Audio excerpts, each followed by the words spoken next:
కంప్లైంట్లు అండి. అందులో 4 తల్లులు, వాళ్ళ పిల్లలేమో ఇక్కడ ఈ స్టేషన్లోనేమో అనుమానంతో తీసుకురావటం జరిగింది. 17వ తారీఖు నుంచి ఈ రోజు వరకు వాళ్ళని ప్రతిరోజు స్టేషన్కి రావటం, విచారించటం.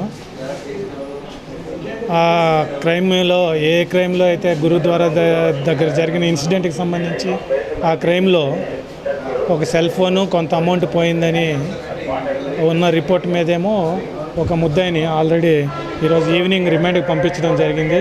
వీళ్ళకి ఎటువంటి సంబంధం లేదు అని చెప్పి వీళ్ళ దగ్గర ఒక్కొక్కరి దగ్గర మొత్తం 4 దగ్గర 65,000 రూపాయలు లంచం డిమాండ్ చేయడం జరిగింది సిఏ గారు, అలానే హెడ్ కానిస్టేబుల్.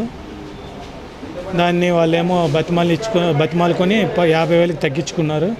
ఈరోజు ఆ 50,000 పట్టుకొని సిఏ గారిని కలిస్తే ఎంత తెచ్చారు అని అడిగారు. 50,000 తెచ్చామని చెప్పిన తర్వాత అయితే హెడ్ కానిస్టేబుల్ పిలిచి అతనికి తీసుకోమని చెప్పడం జరిగింది. అతను తీసుకుంటూ వేరే కానిస్టేబుల్కి కూడాను లెక్క పెట్టమని చెప్పాడు. అతను లెక్క పెట్టి ఇచ్చిన తర్వాత అతని దగ్గర నుంచి మనం రికవరీ చేయడం జరిగింది. రిపోర్ట్ మాకు నిన్న రిపోర్ట్ చేయటం మూలానే మనం ఈరోజు చేయటం జరిగింది, ట్రాప్ చేయటం జరిగింది.